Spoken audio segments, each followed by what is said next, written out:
鬼物寺無惨、何としてもお前を倒す。お前は必ず私たちが。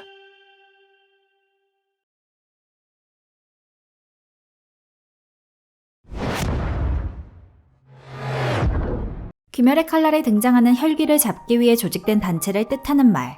정부로부터 정식으로 인정받지 못한 작용단이지만 꽤 오래전부터 존재해왔죠. 우부야시키 일족이 창설하고 운영하는 사조직으로 수장은 대대로 우부야시키 일족의 당주가 맡고 있습니다. 하지만 세간에는 누가 귀살대를 통솔하고 있는지 알려져 있지 않죠. 대부분의 대원들의 평균 연령이 낮은 편이며 사망률이 높아 근속 연수가 긴 대원도 적습니다. 이들이 귀살대에 입대하는 이유는 여러 가지인데 혈귀에게 가족을 잃어 복수 같은 동기를 가진 이들이거나 검사의 대를 잇는 가문이거나 아니면 반강제. 또 칸로지 미츠리의 경우는 특별한 능력을 가졌다 보니 결혼할 사람을 찾기 위해 귀살대에 지원했음을 알 수 있죠. 귀살대는 인간의 몸으로 혈귀에게 대항하기에 재생 능력이 뛰어난 혈귀에게 상당히 불리합니다. 상처 치유도 더디고 잃어버린 팔다리가 돌아오는 일도 없지만 그럼에도 다른 인간들을 지키기 위해 또 각자의 이유를 위해 혈귀와 맞서 싸우죠. 우부야시키 가문의 반계로 속해있던 키부츠지 무잔이 혈귀의 왕이 되면서 본가인 우부야시키 가문에 재앙이 닥쳤습니다. 갓난 아이들이 모두 죽고 가문의 사람들이 단명하기 시작했죠. 그때 신관으로부터 혈귀가 된 일족의 사내를 쓰러뜨리기 위해 온 힘을 바쳐라 라는 조언을 듣고서 귀살대를 창설하게 됩니다. 또 신직에 종사하는 일족의 여인들과 혼인하여 단명의 저주를 조금이나마 회피해보고자 노력했는데 그럼에도 남자아이는 늘 딱 한 명만 살아남고 30을 넘기기는 힘들었다고 하죠. 대신 저주뿐 아니라 당주들은 대대로 뛰어난 해안과 카리스마, 더불어 특수한 예지 능력까지 타고났다고 합니다. 산지로가 귀살대에 들어왔을 때의 당주가 97대 우부야시키 카가야였으며 선대의 아버지가 19살의 나이에 자살하여 4살부터 당주 자리를 이었다고 하죠. 그는 역대 당주들보다도 통찰력이 뛰어났다고. 히메지마 교메이를 영입했을 무렵인 14세 때는 멀쩡한 외모에 시력도 정상이었으나 우주이 텐겐의 영입 당시부터 작은 흉터가 보이고 시나즈가와 사네미가 막 풍주로 임명되었을 때는 한쪽 눈은 실명 상태였죠. 주합 재판 때는 얼굴의 절반이 흉터로 뒤덮여 양쪽 다 시력을 잃었고 상현육 다키, 규타로가 토벌되었을 때는 손까지 덮여 피를 토할 정도로 건강이 악화되었습니다. 카가야에게는 5 쌍둥이인 자식이 있었고 이 중 한 명이 사내 아이로 그가 죽고 난 뒤 98대 당주가 됩니다. 그가 바로 우부야시키 키리야. 키리야는 최종 공연 당시 폭사한 카가야의 죽음에 슬퍼할 틈도 없이 당주를 이어받아 귀살대를 지휘하는데 까마귀들을 통해 무한성 내의 정보를 알아내고 전체적인 지휘를 하는 카리스마 있는 모습을 보여주죠. 이때 키리야의 나이는 8살. 아직 어리지만 담담하고 냉철하게 통솔했는데 자신의 실수로 많은 대원들이 죽게 되자 그만 정신력이 무너져버립니다. 그때 쌍둥이 누이가 그의 뺨을 때려 바로 정신 차리고 다시 냉정함을 되찾는 모습은 참으로 대단하죠. 무장과의 전쟁이 끝나고 모든 것이 마무리되면서 생존자 주들을 불러 마지막 주합회의를 통해 공식적으로 귀살대의 해산을 선언하고 모두에게 감사하다고 절을 올리기도 합니다. 귀살대 대원 선별은 각지에 흩어진 육성자들이 키우는 아이들이 몇 개월에 걸쳐서 기초 체력과 전 집중 호흡의 기본을 배우고 난 뒤 능력이 갖추었다고 판단되면 선발시험에 보내져 뽑히게 됩니다. 이 시기에는 자신의 일륜도가 없기 때문에 스승의 일륜도를 받아서 참가하죠. 최종 선별을 치르는 곳은 후지카산의 산으로 혈귀들이 싫어하는 등꽃이 1년 내내 피어 있어 이 산 안에 생포해온 혈귀들이 갇혀 있습니다. 합격 조건은 무슨 수를 쓰든 간에 산에서 혈귀들로부터 7일간 살아남은 후 출구로 나오는 것. 살아서 나오기만 하면 되기에 혈귀를 제거해도 되고 그냥 도망쳐서 나오기만 해도 됩니다.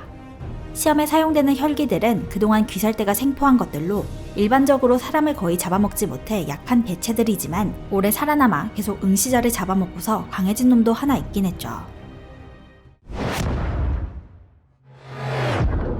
어쨌든 합격한 아이들은 자신이 쓰게 될 일륜도의 재료인 옥강을 직접 고르고 연락 및 지령 전달에 쓰일 꺽쇠 까마귀가 지급됩니다.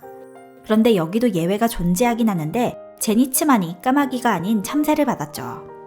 이외에도 대원복이 지급되는데 이는 특수 섬유로 제작되어 통기성이 좋고 물에 젖거나 불타지도 않으며 추위나 더위에도 강합니다. 방어력 면에서도 중급 수준의 도깨비까지는 손톱과 이빨을 막아낼 수도 있지만 12개월 이상부터는 어림없죠. 그리고 단추의 색은 계급에 따라 다른데 주 이하의 일반 대원은 은색, 주는 금색입니다. 귀살대에서 연락과 지령 전달에 쓰이는 까마귀로 지능이 높아 사람의 말을 알아듣는 데다 말도 할 수 있습니다. 그래서 주인과 짐승보다는 동료에 가깝게 묘사되고 누구의 꺽쇠 까마귀냐에 따라 특징들도 다르죠. 새라서 기동성이 좋고 추적이나 감시에도 유용하며 숨어 지내던 타마요를 발견해 연락을 취한 것도 우부야시키의 까마귀였습니다. 또한 작은 물건 정도는 뱃속에 넣고 운반이 가능해 등꽃, 향, 낭을 토해내는 장면도 있죠. 후에 최종 국면에서는 무한성에서 유시로의 혈기술을 함께 이용해 이동 CCTV 그 자체가 되어주었습니다. 몇몇의 특징 있는 까마귀들을 보자면 이노스케의 까마귀 동구리마루는 틈만 나면 이노스케가 잡아먹으려고 해서 숨어다니고, 기우의 까마귀 칸자부로는 나이가 아주 많아 임무를 잘못 듣고 전하거나 긴박한 전투의 순간 위험하게 걸어나오거나 탄지로를 기우로 오해하거나 하죠. 또 우주의 탱겐의 까마귀 니지마루는 주인과 비슷하게 치장하고 있죠.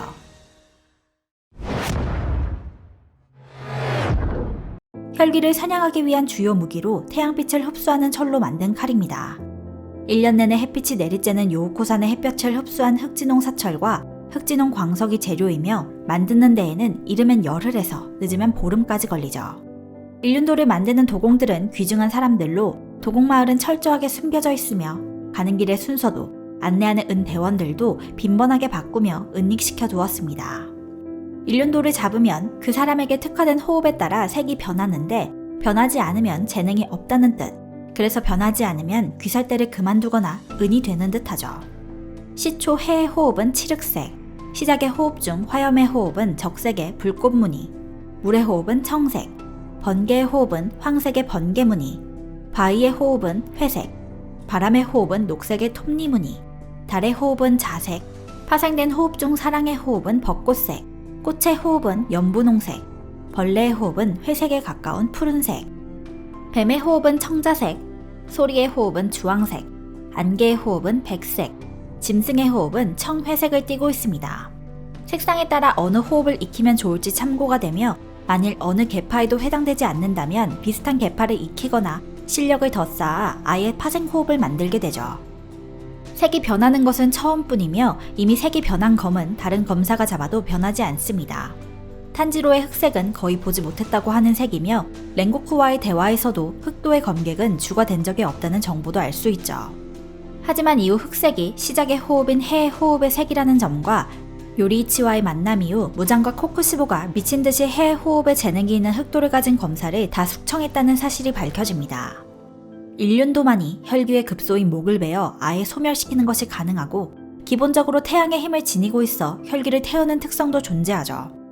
그런데 태우는 특성은 대부분의 일륜도에서는 미약하지만 암주 히메지마 교메이의 무기가 유독 태양광을 많이 흡수한 특별한 소재이기에 제대로 발휘됩니다. 또 일륜도는 다양한 형태로 작중에 등장하는데 기본적인 일륜도는 탄지로, 제니츠, 기유, 쿄주로 등이 보여주고 시노부는 독을 주입해야 하기에 그에 적합한 모습으로 생겼으며 탱게는 쌍절곤 형태의 쌍도, 게냐는 장거리용으로 총과 근거리용의 검을 함께 가지고 있습니다. 특유의 괴력과 유연함을 가진 미츠리는 구불구불한 형태의 연검, 뱀의 컨셉을 가진 이고로 오바나이도 그에 걸맞는 형태의 검을, 귀살대 최강이라는 교메이는 거대한 사슬철퇴를 사용하죠. 마지막으로 일륜도에는 숨은 비밀이 존재하는데 그것이 바로 혁도입니다. 일륜도가 특정한 조건에서 칼날이 붉게 변하는 현상으로 검에 깃든 태양의 힘을 극대화시키는 것. 혁도의 효과는 첫 번째, 혈기의 재생력을 느려지게 만드는데 가장 강했던 혈기 사냥꾼인 요리이치가 수백 년 전 낸 상처가 아직까지 흉터로 남아있는 것을 볼 수 있죠. 두 번째, 강한 고통과 혈기술을 발동하지 못하게 막을 수 있습니다. 세 번째, 일륜도의 공격력이 증가하죠. 작중에 등장하는 혁도 중 악력으로 발현되는 것은 상현일 코쿠시보를 상대할 때의 토키토 모이치로와 무잔을 상대할 때의 이고로 오바나이, 탄지로를 도와 함께 힘쓴 기유가 있으며 마찰로 발현되는 것은 칼날끼리 맞부딪혀 발동시키는 것인데 이를 우연히 사네미가 교메이의 철골을 내리찍다가 발견한 뒤로 기유와 칼날을 맞부딪혀 혁도를 이끌어내는 사네미, 철구와 도끼를 마찰시켜 혁도를 이끌어내는 교메이를 통해 볼 수 있습니다. 마지막 외부 요인으로 혁도를 만드는 건 네주코의 혈기술인 폭혈을 사용했던 것이죠. 귀살 때는 우부야시키 가문의 당주가 대대로 수장으로 군림하고 휘하의 간부인 주를 거느리며 주 휘하 일반 평대원이 부하로 존속하는 식으로 구성되어 있습니다. 선별시험에 통과해야 정식 대원, 즉 일반 대원으로 임명되며 이들은 총 10단계로 계급이 나누어져 있습니다. 계급은 10간으로 되어 있으며 갑이 가장 높고 해가 가장 낮죠. 간부 계급인 주는 귀살대 안에서 가장 지위가 높은 9명의 검객들로 실질적으로 귀살대를 지탱하고 있습니다.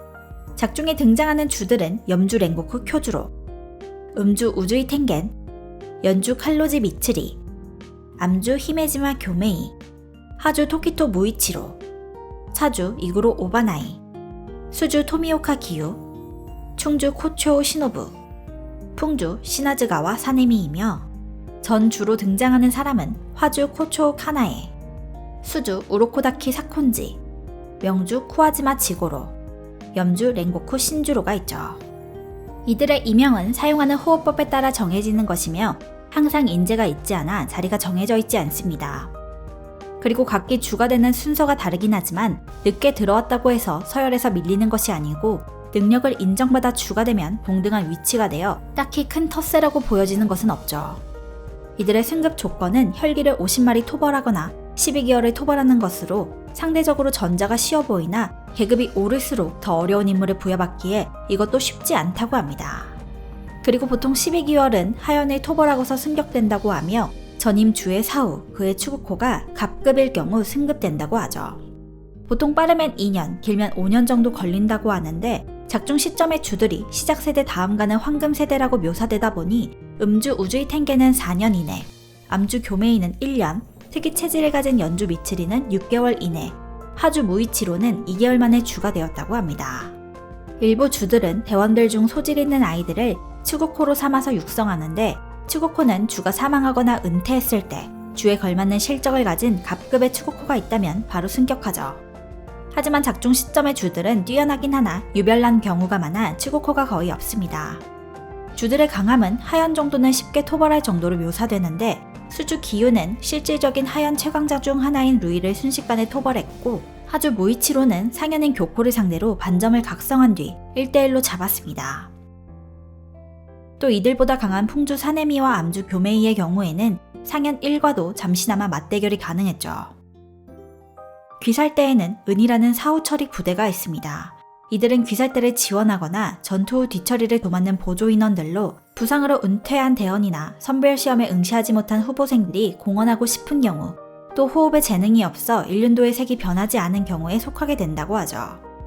사후처리 부대 은은 최초의 호흡 검사 중 하나인 츠기쿠니 미치카츠가 귀살대를 배신하고 혈기가 된 뒤 당대 당주의 목을 자르는 사건이 발생하자 당주의 거처를 철저하게 숨기는 과정에서 탄생했다고 합니다.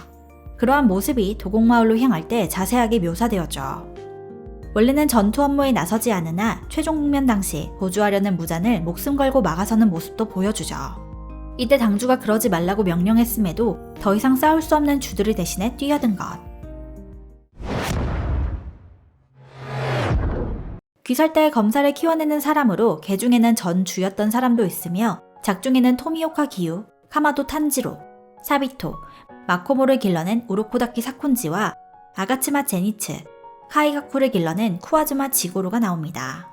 우로코다키 사콘지는 전 수주였으며 탄지로를 처음 만났을 때 혈귀에게 동정심을 품는 것을 보고 글러먹었다고 생각했죠.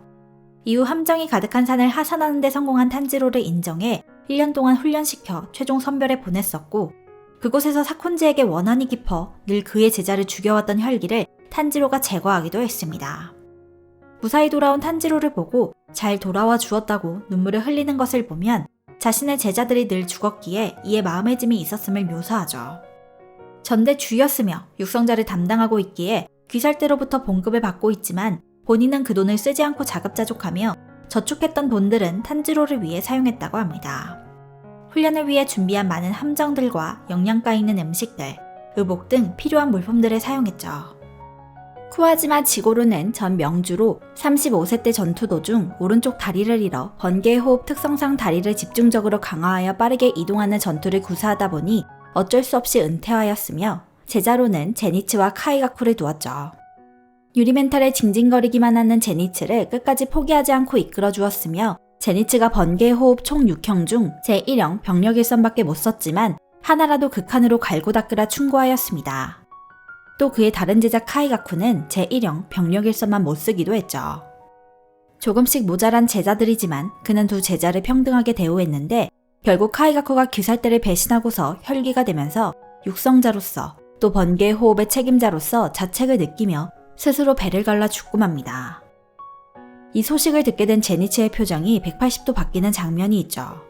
제니츠가 사부인 지고로의 원수를 갚아주고 자신 때문에 이렇게 되었다고 자책한 뒤 생사를 헤맬 무렵 삼도천에서 재회했을 때 제니츠에게 넌 내 자랑거리니라 라며 그를 격려해줍니다.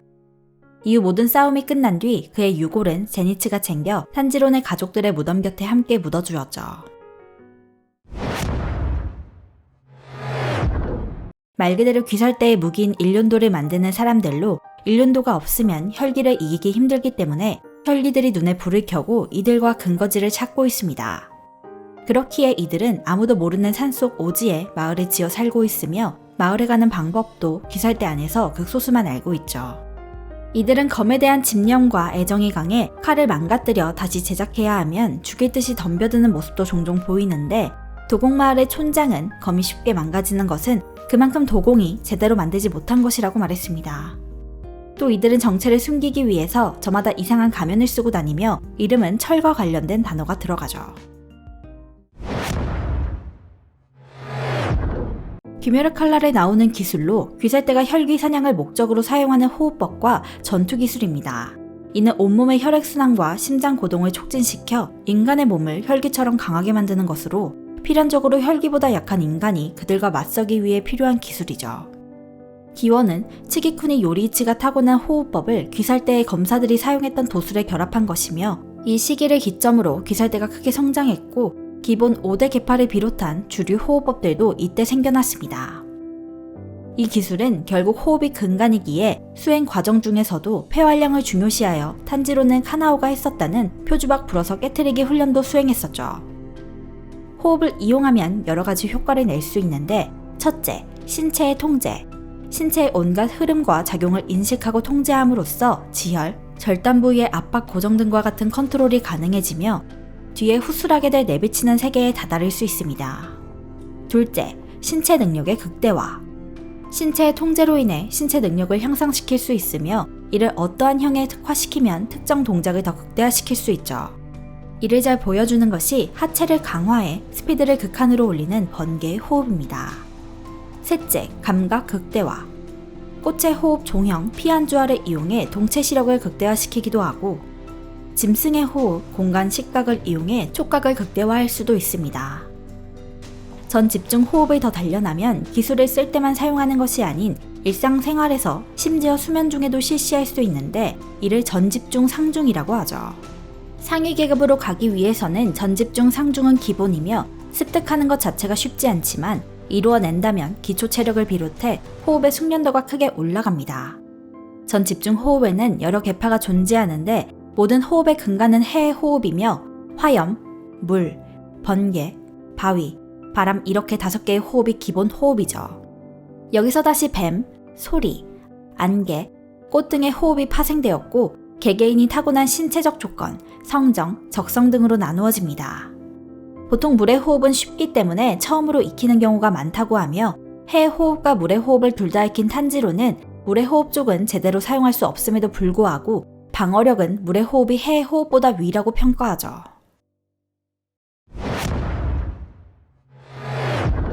전집중 호흡과는 또 다른 신체 강화 기술의 일종으로 집중을 극한까지 끌어올리기 위해 미리 정해둔 동작을 하는 것입니다. 그렇게 끌어올린 집중으로 모든 감각을 한꺼번에 열어 전집중 호흡처럼 심박과 체온을 끌어올려 신체 능력을 향상시키죠.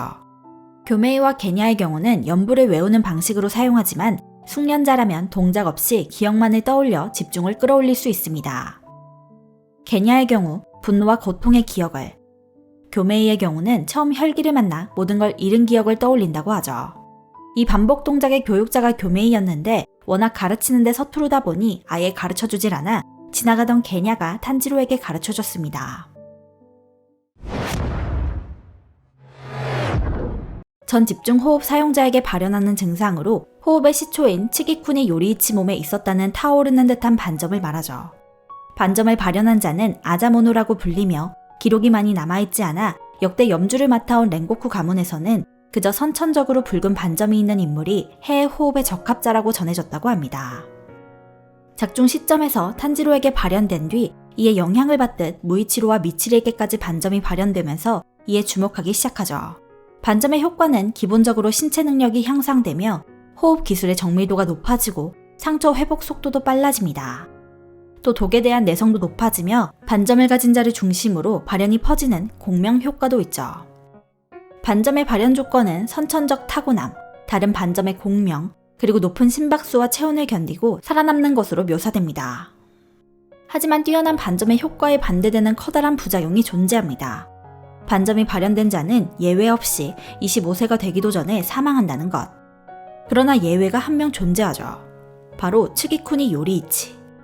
그리고 교메이의 경우 27세의 나이로 반점이 발현되었으나 바로 죽지는 않았죠. 이러한 부작용에도 주들은 두려워하지 않았으며 반점을 발현시키기 위해 부단히 노력했으나 코쿠시보는 이러한 죽음으로 인한 상실이 무척 두려워 귀살대를 배반하고 혈기가 되는 길을 택했던 것. 반점의 발현 순서를 살펴보면 요리이치는 태어날 때부터 선천적으로 반점을 가지고 있었고 이후 요리이치에게서 공명받은 미치카츠, 시작의 검사들, 이후로 탄주로도 선천적으로 태어날 때 가지고 있었으며 그에게서 오래전부터 공명한 것이 발현한 탄지로, 도곡마을 편에서 탄지로에게 공명받은 무이치로, 미츠리, 최종 국면 초반부에 탄지로에게 공명받은 기유, 공명 없이 발현된 교메이와 그에게서 공명받은 사네미, 최종 국면 후반부에 탄지로에게 공명받은 오바나이 순서로 발현되었죠.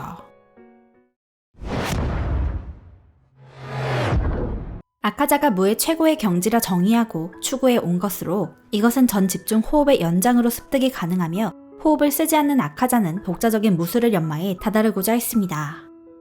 내비치는 세계에 돌입하면 상대의 신체 내부를 투시하듯 꿰뚫어 볼 수 있고 상대가 어떻게 움직일지 훤히 보이게 되어 자연스러운 회피가 가능해지죠. 또 주변이 느리게 움직이는 것처럼 느껴지며 모든 감각이 적용되기에 이를 기반으로 움직임이 더 정교하고 효율적이게 됩니다. 이를 이용해 코쿠시보는 교메이의 나이를 추측해내고 무이치로가 자신의 후손인 것도 간파해내죠. 내비치는 세계를 사용했던 인물들을 나열해보겠습니다. 츠기쿠니 요리이치, 사용자 중에서도 격이 다른 최강자로 선천적으로 타고나 내비치는 세계를 사용해 어머니의 아픈 곳을 미리 알고 있었고 죽을 때까지 그 누구에게도 상처를 입지 않았다고 하죠. 타고났기에 내비치는 세계를 당연시했으나 아내인 우타를 만나 남들과 자신이 다름을 알게 됩니다. 코쿠시보, 교메이의 나이를 추측해내고 무이치로가 자신의 후손인 것을 꿰뚫어 볼 만큼 경지가 높죠. 카마도 탄주로, 히노카미 카구라를 계속 이어오며 습득한 것으로 추측되며 이것을 이용해 곰을 잡는 것을 탄지로에게 직접 보여주었습니다. 카마도 탄지로, 도곡마을 편에서 단편적으로나마 발현하고 아카자를 상대하며 완전히 도달했죠. 다른 사용자들과는 다르게 투기를 닫아놓은 상태로 활용할 수 있으며 이는 이노스케의 말에서 힌트를 얻고 발현한 것으로 보이죠. 히메지마 교메이, 계속 한 수를 앞질러가는 코쿠시보를 상대하며 순간 천재적인 재능으로 경지에 올랐습니다. 토키토 무이치로 또한 천재적인 재능으로 한순간에 내비치는 세계를 습득하죠.